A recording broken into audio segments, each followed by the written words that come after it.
গত ব্লগের শেষে একটা প্রশ্ন রেখে গিয়েছিলাম, এত রাত হয়ে গেছে, আদৌ কি বোরিং ব্যাংকার আর রূপান খাবার পাবে? অনেক হাঁটার পর অবশেষে তারা পৌঁছে গেল দালচিনি এক্সপ্রেসে। বাজার তখন প্রায় বন্ধ হওয়ার মুখে, দোকানগুলো একে একে শাটার নামাচ্ছে, কিন্তু ভাগ্য ভালো একটা রেস্টুরেন্ট তখনও খোলা ছিল। খিদে পেয়ে দুজনেরই অবস্থা তখন কাহিল, তাই দেরি না করে বোরিং ব্যাংকার রূপান ঢুকে পড়ল ভেতরে। ওরা খাবার অর্ডার করুক, ততক্ষণে আমি তোমাদের একটু রেস্টুরেন্টটা ঘুরিয়ে দেখাই।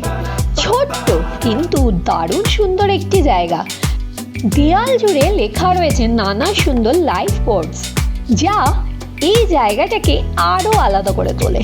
মজার ব্যাপার হলো ওরাই ছিল সেদিনের শেষ কাস্টমার, আর একটু দেরি হলে হয়তো খাবারটাও আর জুটতো না।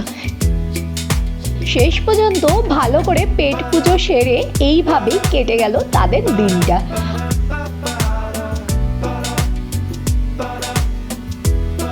আজকের দিনটা তো কেটে গেল, চলুন কাল সকালেরও একটু গল্প আপনাদের শোনাই।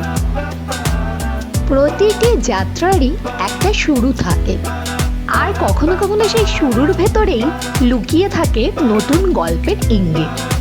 সকালে দিল্লি তখন পুরোপুরি জেগে ওঠেন। ঠিক সেই সময় একটা ক্যাব বুক করে বেরিয়ে পড়ল বোরিং ব্যাংকার।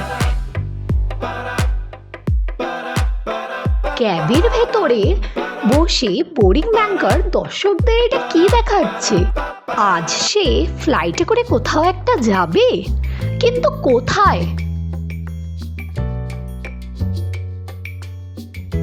এতদিনের সঙ্গী রূপানকে রেখে হঠাৎ একা কোথায় রওনা দিল সে? কলকাতায় ফিরছে, নাকি এমন কোনো দেশে যার কথা এখনো কেউই জানে না? বোরিং ব্যাংকার কোথায় যাচ্ছে রূপানকে ছেড়ে একা একা সোলো? দেখতে হলে পরের ব্লগটার জন্য অপেক্ষা করতে হবে। ততক্ষণ চ্যানেলটিকে সাবস্ক্রাইব করে দিন। আমি চললাম, টাটা।